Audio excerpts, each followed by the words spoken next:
Welcome back to the Culture Distinct Podcast. It's your boy DJ KO. I'm glad you guys tuned back into the show. Last week we had an awesome show. Last week we was talking about tipping because you know a lot of y'all go to bars, y'all don't be tipping these bartenders. So I'm glad you guys got some education for last week. I'm glad that I was able to provide a platform for individuals to educate you on how to tip. So in saying that, I'm glad you guys tuned in. I'm glad you guys picked this platform to pick that information. I'm going to continue to try to bring more information, more enlightenment, more information, more education to our culture so we can push our culture forward. Make sure you tell a friend. Make sure you subscribe. That's what we do up here at Culturally Distinct. In saying that, I have a special guest today. Well, I think she's special because this topic that we're going to talk about, of course, has been one of those topics that you see on social media a lot. One of those topics that is not just going to benefit you in the short term, but it's going to benefit you in the long term if you do it right? And my special guest, she's going to be here just to discuss that. I'd like everybody to welcome to the show Miss Moncy Hawkins. How you doing, ma'am? I'm good. Thank you for having me. That's awesome. See, Muncie came to the studio dressed up. Y'all got me. I'm t-shirt down. I got my Jesus shirt on. I thought I was going to church or something like that. You know what I'm saying?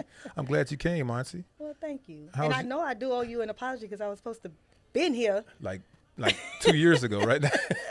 2 years ago. Life happens, but I'm honored and I'm thankful that you have me as your guest today. So backstory. I want everybody to know the backstory, right? So I saw Muncie at a event here in Houston, and I saw her speak, and how sometimes you have individuals that say things that have a little information about a topic, but it's not convincing, you know what I'm saying? So when Muncie was speaking, I was like, okay, this sister got some, what's the word we use in church? Not confirmation when you have, like, somebody says something and it's like a direct touch.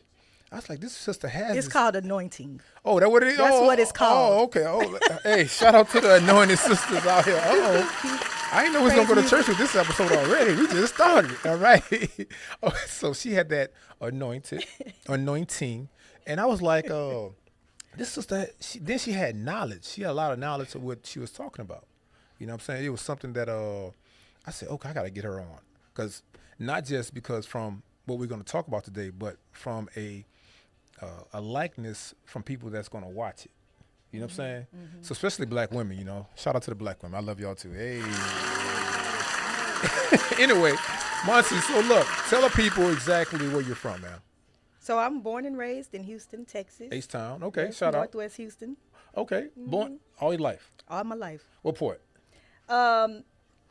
Carverdale, Jersey Village. That's like the area. Have you heard of Carverdale before? I had never heard of that in my life. Okay, yeah. So it's like by Jersey Village, just all of that Northwest area. Okay, you close to the side over here. I'm not too far away. Maybe like 15 minutes. Oh, you grew up in the suburbs then? Grew up it was the hood, and then you had a street, and then it was the suburbs. Oh, okay. So I got the best of both worlds. I got you. So was the heat the same as it is now? Because this heat is unbearable. It's like different. Of course not. Not last year, but like years ago, I recall. Let me see, 10 years ago, the heat was probably the hottest it got here. Maybe with 89, maybe. Yeah, no, it's not it's definitely not the same. We used to play outside all day in the summer. You remember that? Right. We can't do that now. I mean, No. well, I'm not putting my kids outside. I can't even go outside with myself. It's too hot. Yeah. So Moncy, she's a specialist. So let me see if I can get these initials corrected. Right? She's a FCRA, that's Fair Credit Reporting Act specialist. Also, she's a CFEI certified financial education instructor. Hey, look, it's a lot of. It's like me have those people with all those. It just means I teach financial education. Okay, that's just what it is. I'm certified to do that. Hey, look, and I appreciate that. So we brought her up here today because we're going to talk about some credit. We're going to talk about some consulting. We're going to talk about bettering our community. So, first question: how did you even get started in this? So I initially I was in corporate for 20 years, accounting, finance. So my background is just all about finance and all that good stuff, big four firms. So a lot of auditing and money here, money there. I resigned in 2015, and I started my company, Fig Restoration.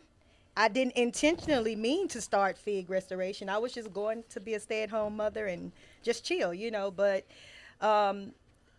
we were talking about having a calling earlier, and so FIG, many people don't know, it stands for Faith in God. Oh, okay. FIG Restoration, and just in the course of me being at home, I was fortunate to help individuals with their credit, and I had always helped individuals with credit from the age of 19, 20. My mom passed when I was 18, and so I had to learn really quickly how to, maneuver around that. Why fig? Because I'm thinking about fig.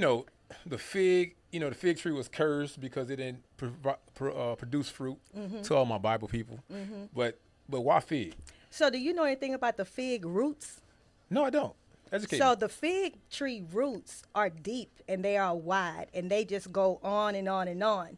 So for me, it's about a solid foundation. And anything that you see me talk about and you see me do, is going to be about a solid foundation. In the culture that we live in and in the world of social media, everybody is just fly by night. They're jumping on this bandwagon, they're jumping on this. But the principles don't change when it comes to credit. I don't care what this person says, it's black and white. Right. And so if you have the foundation and you apply the principles and the knowledge and the education, you'll be okay, no matter what situation in life you're in. Okay, speaking of that, principles. What are the principles of credit? Because I know a lot of us, we think, okay, well, we look at our credit score and be like, okay, man, I paid my bill, but my credit is not moving, or I was late on the payment, my credit dropped 130 points or whatever. But what are the principles of credit? So from a consumer perspective, we want to talk about the factors of credit because that's what's going to control your credit. And that is, payment history. Okay. Making sure you're paying your bills on time.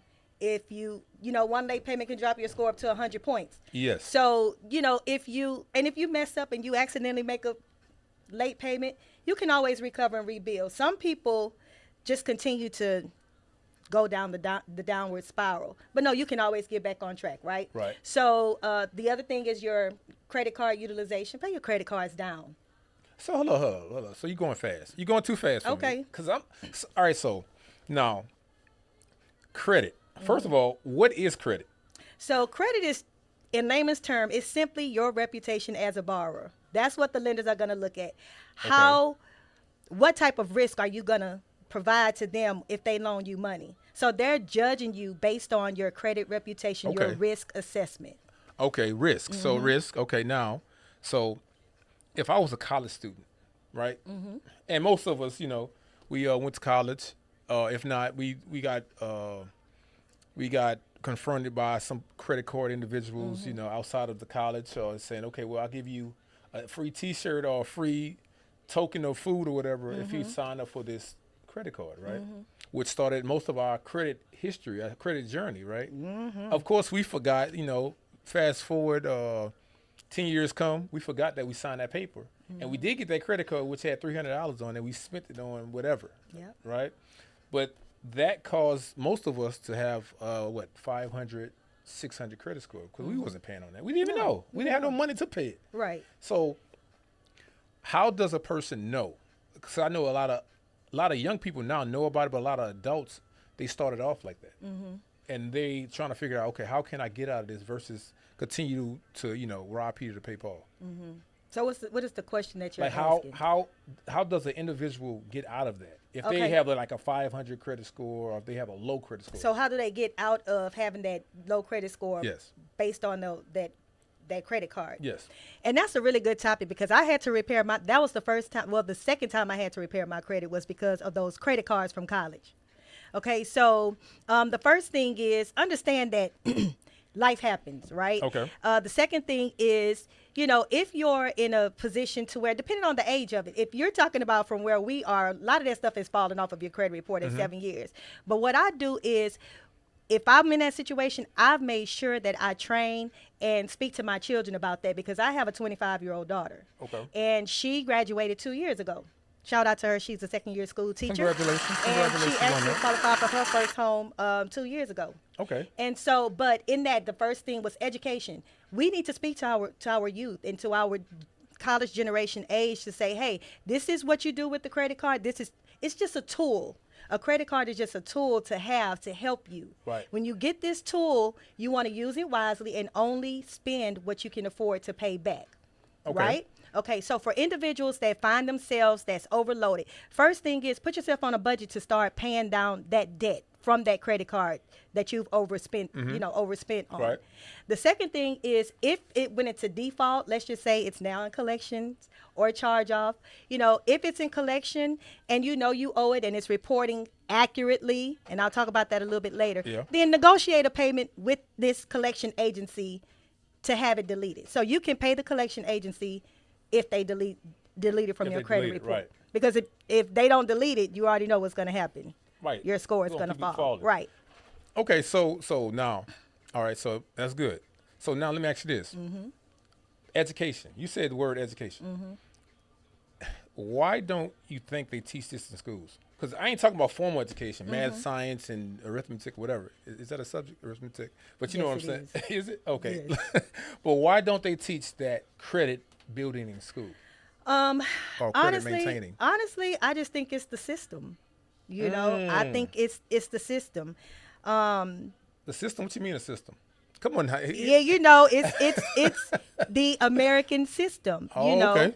Let me tell you something. It's expensive to be poor. It's expensive to not have the knowledge. Banks and institutions and all of these corporations make more money off of us, especially in the black and brown community, because when we don't know any better and there is a lack of education, the lower our credit scores are, the more interest they can charge us. Therefore, we become now the largest group of individuals paying them all of this additional money. Okay. I didn't know that. See, I didn't know that. Yeah. See, I was always, and it's a little too early to get messy on the show, but I want to talk about that black thing later on in the show. But since, brought it up, we can stay there. Because I always thought that, I understand there is a system towards certain things, towards poor people, right? Poor individuals or individuals that, just don't have. But I didn't realize that credit was mostly specifically for black and brown people. So, and I'm going to be careful of the words that I use, but I'm going to speak a little bit on it because that's who my clients are, black and brown. Okay. One of the reasons that I specifically love to do this is because we suffer the most. And so this is the group that I want to help. I can't help everybody. When I first started, I wanted to, I'm helping everybody. I'm going to but that's not the case because everybody don't want to be helped. Absolutely. And so when it comes to credit, and, back in the day when before they created the FICO system, they had all of these other credit systems that they would use to make a decision of whether or not they were going to lend you money. Right. And the reason why they had to shift and change it is because there was so much character abuse. There was racism. A lot of that, yes. Yeah, all of that. Gender, rape, all of that, and believe it or not, I'm not gonna say believe it or not because it just keeps happening. We suffered, the most from that. And so even with the new FICO system, they created it to eliminate some of those prejudices, and is it perfect? No, it's not. The way that the credit score system work is, yes, they don't base your approval on your age or your religion or the color of your skin, but there are things in place that can still cause you a denial. Absolutely. For example, absolutely. I work with several lending institutions, and I just want to say that some of the institutions that I work with are amazing. And I sought them out because we needed support in our community, right? Absolutely. But there are some lending institutions where you may have the perfect credit score based on your FICO scores, or not even say perfect, but qualifying credit scores. Right. You could get in the door that way, but then you start the paper shuffle. And now they want you to have this. They want you to have this. They want you to have this. Well, wait a second. This black or brown man, he may even have all of this, but let's throw in something else. Yeah. that he does not have, so now we can deny him. And of course it's not based on him being black or brown, but the powers that be I think know what it is. I think it is because, one, the name on the application, even though sometimes names are universal, but if you have a name like, not saying I'm biased, but like, Shakira or Janika, they know that's black. You know what I'm saying? Jerome, Malik, whatever. But I think, me personally, then this is me. You know, I don't speak for Moncy. I speak for Culturally Distinct. I think that it's, like you said earlier, it's a system that's going to continue to be set up, and it's rules that they're going to make just directly for certain people, just so they don't get ahead. Because I think if you get ahead, when it comes to a race, you become economically powerful. Right. And that leads to what? Change. And Right. that leads to making laws for you. Right. Which causes other people not to benefit as much. Right. So, yes, we know that happens, but the way that I operate is it happens, but we don't let that be an excuse. Because we get a lot of people that like to use that. Well, you know, they're not going to approve me. You know, this, you know, the man got us down. You know what? All of that.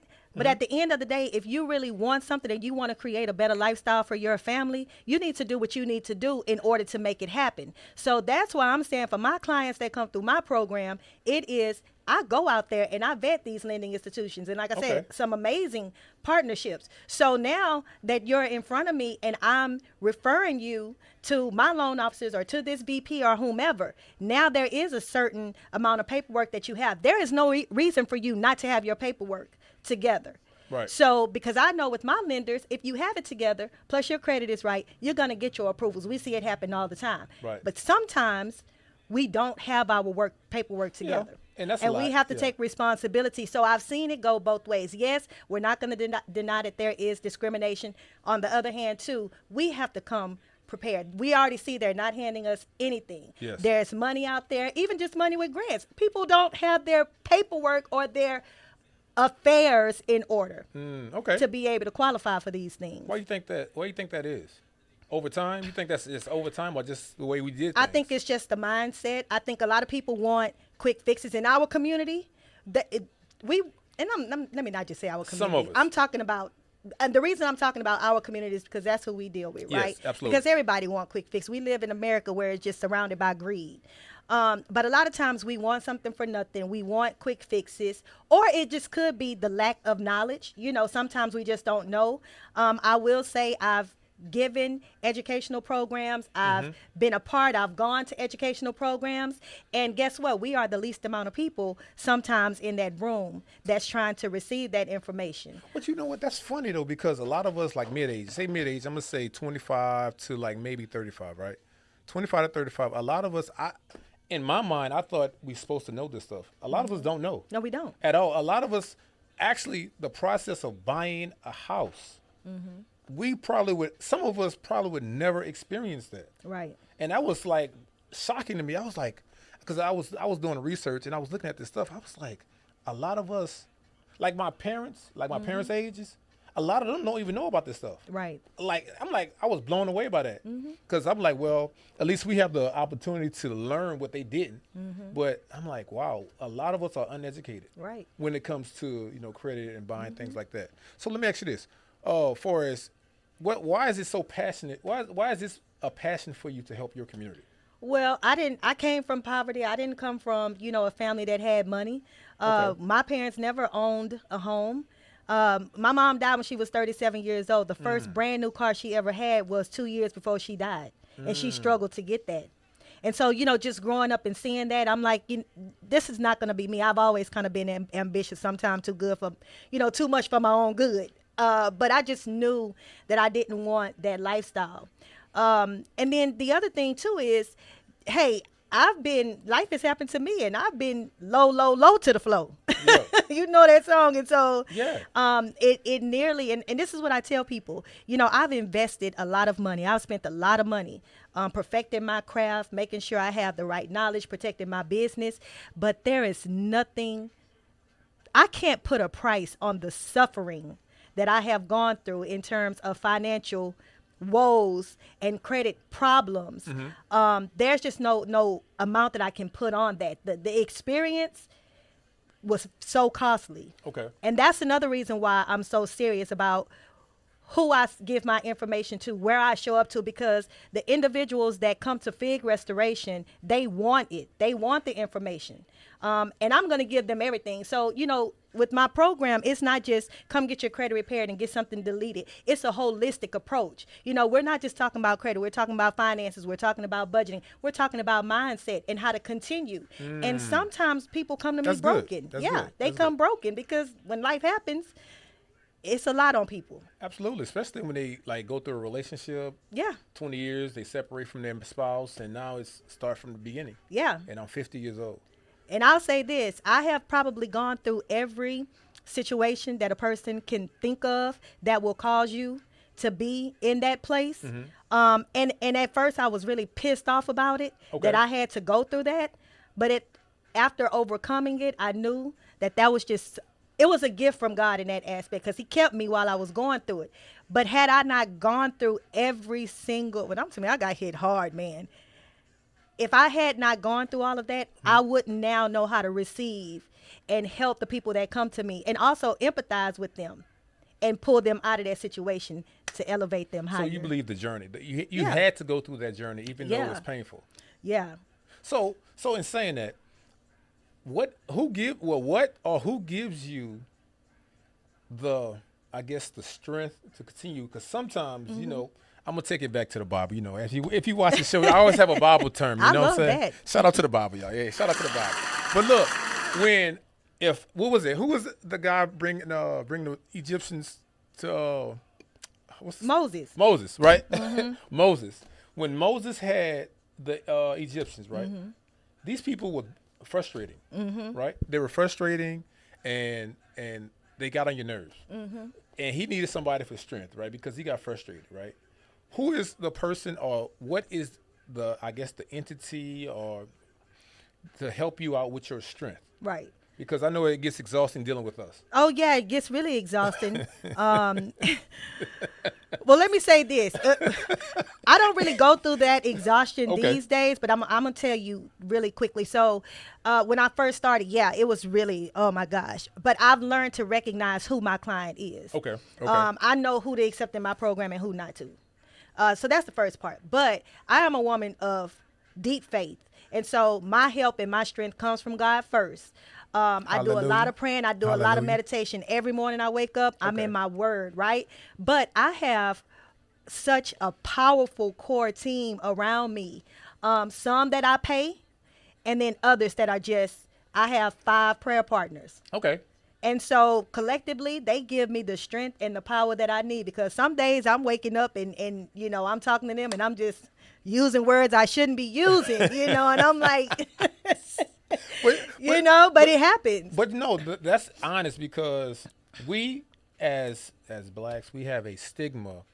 If we're super spiritual, I'm going to say the term, if we're super spiritual, we're financially illiterate. No. You see what I'm saying? Because a lot of us think, okay, well, God is going to deliver me. Supply all my needs. I don't have to do nothing. It's just going to rain down. And look, that's not right. That's wrong. Right. But a lot of, individuals like you have the spirit, you have the passion, but you understand the need, and you understand what this is a tool that you need, like you said earlier. You know what I'm saying? So I'm glad you're doing that. I'm glad you're educating your people. How long have you been in business? So last month we made 5 years. Oh, okay. Shout out 5 years. Uh-oh. Hey. Yes, that was really exciting because I thought after year 2 I wasn't going to make it. Okay. But, it's been amazing. We have increased our profit every single year. Okay. Have never been in the red, always operated in the black. I believe in stewardship, having good stewardship as well, practicing what you preach. Okay. Even when life happened to me during those 5 years, at the heaviest rate that it has ever happened. While I'm trying to help other people, while I'm trying to build, life is happening to me.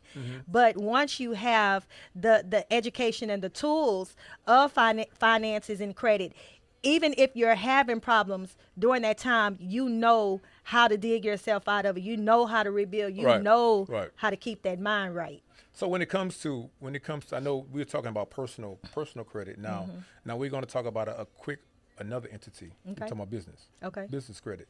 A lot of people. Well, I'm gonna give you a stat. Pandemic hit 2021. worldwide, 2.9 million people started their business, right? Outside of PPP, you know, that's another thing. Shout out to the PPP users.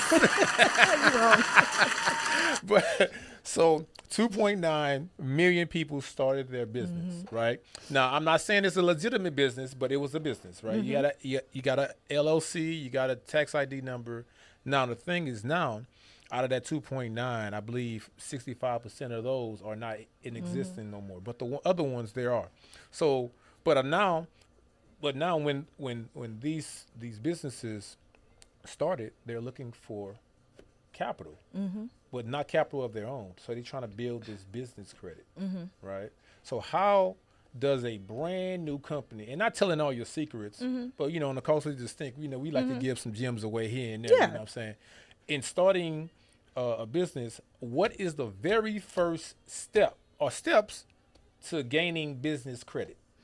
So making sure that your foundation of your business is 100%. Okay. So Legit. if we're talking about businesses that have been established, then you want to make sure your financials are right. Your records are clear. You know, your tax returns. Are you filing your tax returns? Because if you're a brand new business, you have to prove that you are that you will be financially responsible for this money that they give you. And then also, if you're a brand new business, a lot of times they will, contrary to what people believe, they will use you as a personal guarantor. Right. So you do need to have your credit together. So that's the first thing, is the foundation is right, making sure that everything matches across the board, making sure that your personal credit is good, and then also making sure that you have good financial records. Because I've seen people who even may have had some challenges with their own personal credit, but if they have really good financial records, then, you know, they can make something happen. So what is a trade line? So a trade line is just basically an account that's on your credit report. So how can a business gain a trade line? So you gain trade lines as you apply for credit, and they say, yes, you can now have this account, and they put it on your credit report.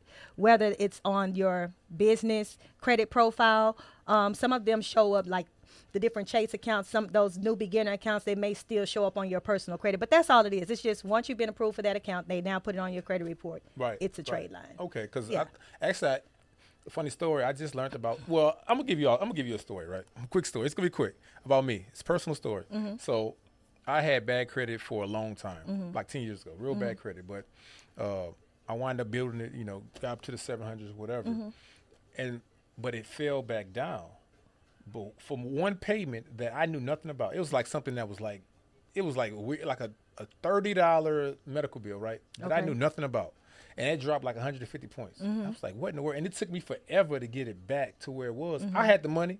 I had the access. I had all this stuff, but I just could not build this credit. And I asked everybody around. This was 5-6 years ago.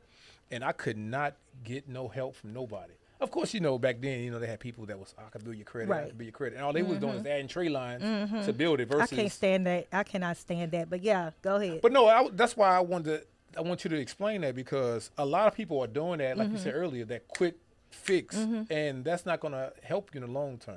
Right. So is it valuable, or is it wise for somebody to fix your credit to add a trade line to it? For me, no, because I'm all about true financial freedom and building in your own name. Now, so unless somebody is adding you as a authorized user on their credit card that you know, then yeah, that's perfectly fine. But I don't believe in leasing trade lines, because the money that you're going to invest in that trade line for a certain amount of period to increase your score, use that money to fix your own credit and to get yourself out of that place. Because once you do that, you add that trade line, then after that lease is up, guess what? It comes off, and guess what happens to your score? It goes back down, and you're back in the same place. Right. Another thing, you know, even with individuals that's using that to get homes and things like that, you have to realize, you know, within a year of getting that home, premiums are going to be due again. You have insurance premiums. Now you no longer have those lease trade lines. Guess what's fixing to happen to all of your premiums and all of those things across the board? It's going up. And now you're going to be in a situation because you didn't take the time to do it the right way, to get educated, and just rebuilding your name. I mean, when clients come to me, I want them, and most of them do, they go on to have elevated lives. They go on to do investments, you know, build businesses. if you're leasing trade lines, you're pretty much wasting money. What is a CRN? A CPN? CPN, I'm sorry. CPN. I said CRN. Certified personal number. Just stay away from those. If anybody is trying to offer you a CPN to give you a new Social Security number, yeah. you're going to go to jail. Because I see a lot of people doing that too. Just stop. Just stop with all that. Just stop. It's okay. Listen, it's okay. I'm gonna just use myself as a, oh, jeez. So talk about it took me, I was in 3 years of hell, like I told you before.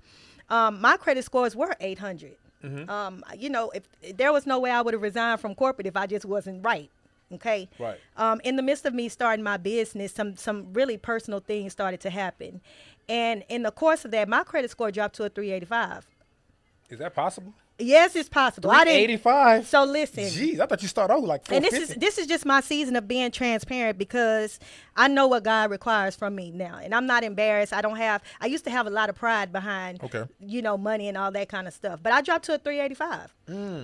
I went from I was $150,000 in debt. Okay. And people will say, "Man, that's crazy. How did you get $150,000 in debt?" But that's a relative number based on how much money you have coming into your household. Right. But life started happening. It was one thing after the other, and I was pretty much left to handle this debt that I had to take care of myself. And I did. And so, we were just talking about me just coming off a vacation. I couldn't take a vacation. I couldn't do anything, right?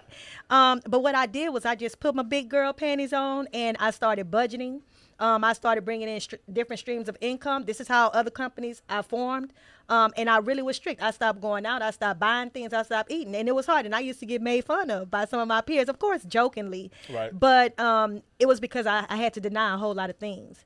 I did that. Then real estate, sold some real estate, and I paid off half of the $150,000 debt myself just with budgeting over a course of 2 years. Okay. And then after I sold my house, I paid off the other half of it. Thank God I was in my house for 20 years, so I did really great in that area. Okay. And so, I'm out of that season, and my credit scores, they're not back at an 800, but they are around 760, 770. Okay. I'm not going to be back at the 800 right now simply because of the aging and the history. Right. I lost a lot of history when I defaulted on those credit cards, and I had credit cards with $20, $30, $40, $50,000 limits on them. I had worked my way up, but like I said, it was stressful. But when you have that education, but you have to be willing to do it. You have to sacrifice, and it was hard. But no, see, all right. So first of all, I appreciate that story because I appreciate that vulnerability because a lot of people are going through that same exact thing right now. Yeah. They, I'm not saying this is your situation, but their husband leave or their wife leave, and they leave them with all the debt. With everything. Right. You lose your job. Or some type of give me another one. Medical problems. Yes. Somebody might get cancer. Cancer. My household. All of that. So I'm like, and then don't even talk about the mental. Right. The therapy that you need behind that outside because the funny thing you say the funny thing I'm thinking about because I know not just myself but I know a lot of people that go through that now as we speak. I'm talking about like when I leave this studio I have to make a phone call to somebody just because they have like they got a lot of stuff going on and they can't handle it. And but me as a man I only could tell you so much. Hey, keep your head up, dog. Right. Keep the hope alive, you know what I'm saying? Right. But that's very stressful. So I want to ask you this. How did you manage to say, you know what, let me start here? Because it's like impossible. You're looking at everything in front of you and it's like, where do I start? Right. So I started to see it happening. And I remember the first late payment that I was about to make. I wrote in my journal and I was like, I can't believe I'm actually at this point.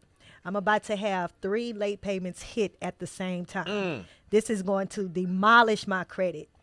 And no lie, I took like 2 months where I just didn't look at my credit. I couldn't focus on anything. I cried and cried for 2 months straight. Oh, I would have cried. I was on the floor. I was just in a bad attitude, just it was just depressing. I ought to turn my phone off. But I'm really resilient. I've had to be resilient all my life. You know, I wasn't born with handouts, and I'm the provider in my family. I'm the one that people come to when they need help, right? So I just had to do what I had to do, you know, and it's just like that whisper in your ear, like, girl, get up off that floor. I built you better than this. Man, see, I be wanting to complain, you know why? Because I'm like, a lot of people don't have to go through this, man, because they already was gifted or granted, you know, off the backs of somebody else. Yeah. You know what I'm saying? And we got to go through this stuff, and people don't understand. It's like, man, I got to go through all this just to get a little. You know what I'm saying?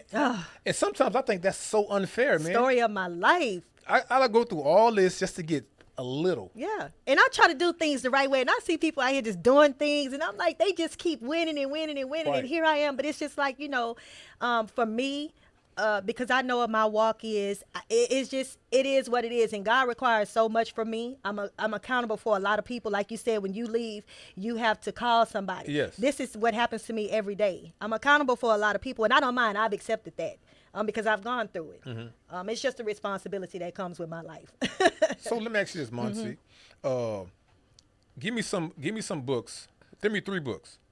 3 books that help you through your journey to this point. Ooh, number 1 is I Decree. And this is not a popular book, but LaShonda Gary is the author. Okay. That's the book that got me up off the ground. And it was I Decree. And it's just speaking all these things into your life, holding on to God's promises, knowing who you are, and all of those things.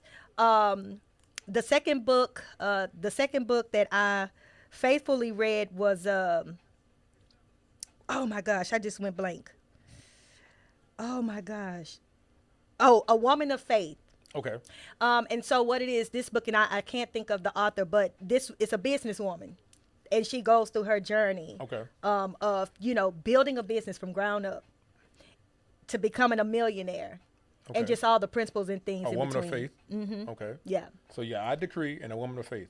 And then lastly, and I know people going to get mad when I say this, but it is the Bible. I'm so sorry, but it's the Bible. Okay. It is. And actually, that's first, because I'm telling y'all, if you know, oh, Jesus. You got that Pursuit of Happiness story, man. Man, let me tell you something. The reading the Bible saved my life, because I wanted to hurt people really bad and get back at run away from people and just everything. But, you know, you need that strength. And this is just where I gather my strength from. So, you know what's funny, though?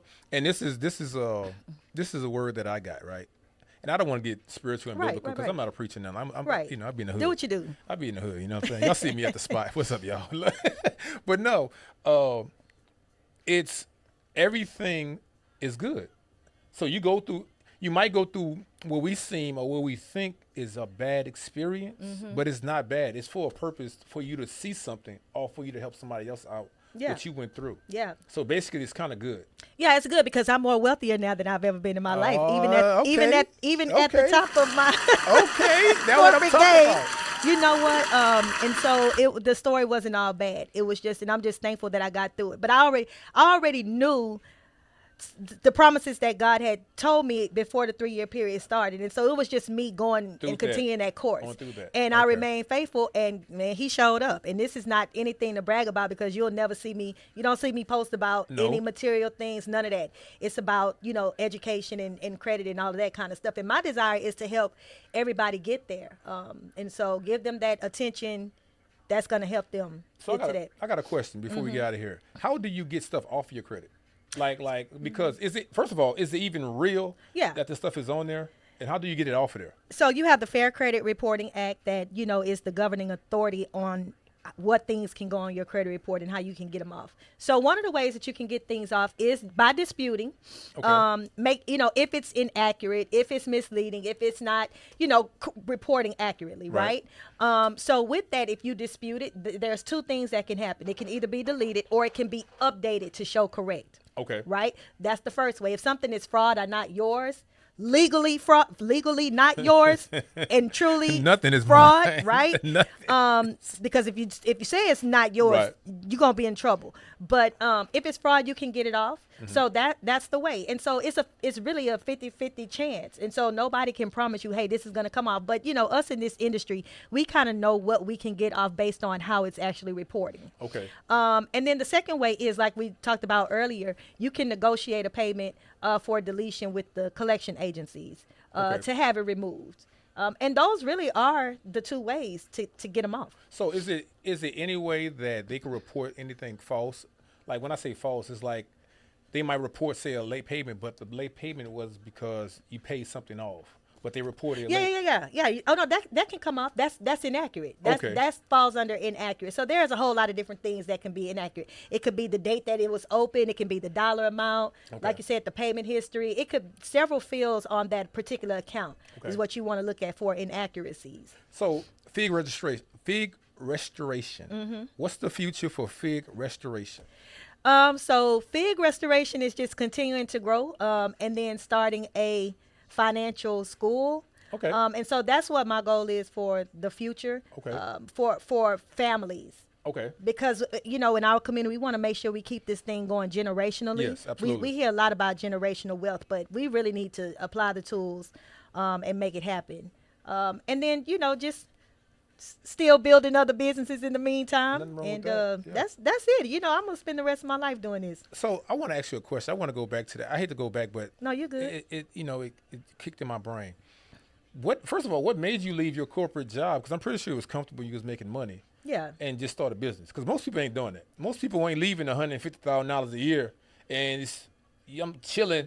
Well, because it was stressing me out, and Okay. it just no longer served a purpose in my life. And at that time, my husband was cool with it. It wasn't a problem. Okay. At that time it was cool. And so we talked about it, and it was just the best decision. I got you. Yeah. Because I know a lot of people say they use your job as your authorized user. So basically, or as your investor. Right. If a job that you're going to quit, use that job to fund your business. Yeah. Until your money starts looking the same as your business. Right. And the thing too is, even when I was in corporate, I still would flip houses. I still would do all kind of little other things, on the side. I've never just sat still. I got you. So yeah. That's good. You said that because I want everybody to know that you was doing other things while you was working. You wasn't just quit. No, corporate. I never liked corporate. Okay. But corporate was the means, and then having my daughter was really heavily involved in track and field, so it supported her, all her many coaches and traveling and all that kind of stuff. Yeah. And then just the house, everything else. And then of course at the time, like I said, my husband was also a major provider in the home, and so yeah.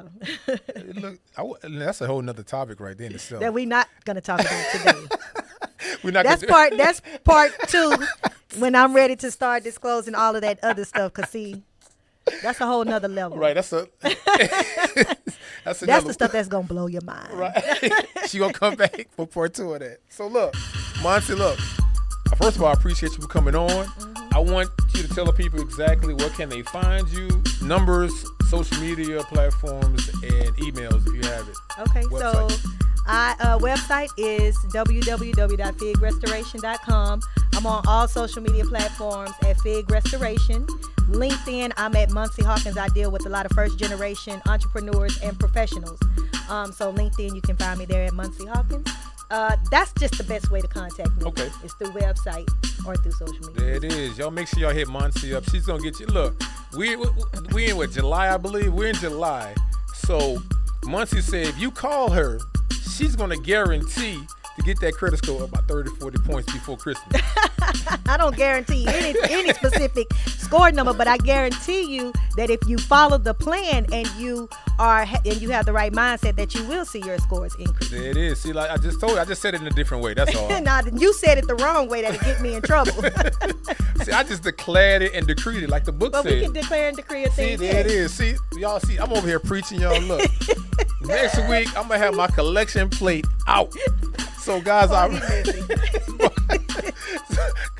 appreciate you guys for tuning in to the show. Moncy, one more time, your social media information. Fig Restoration on all social media platforms. Thank you. Once I'm about to call you Fig. And people do. People call me Miss Fig. Hey Fig, hey Fig. You know, no, it's okay. I was about to say Fig. No. But Moncy, I appreciate you coming through Thank and you. enlightening us and educating us and giving us information that we need to build our community and Thank go you. forward. Guys, I appreciate you for coming through. I appreciate you guys for tuning in. You know how to get in contact with me. I'm DJ KO. I love you guys. Appreciate you guys.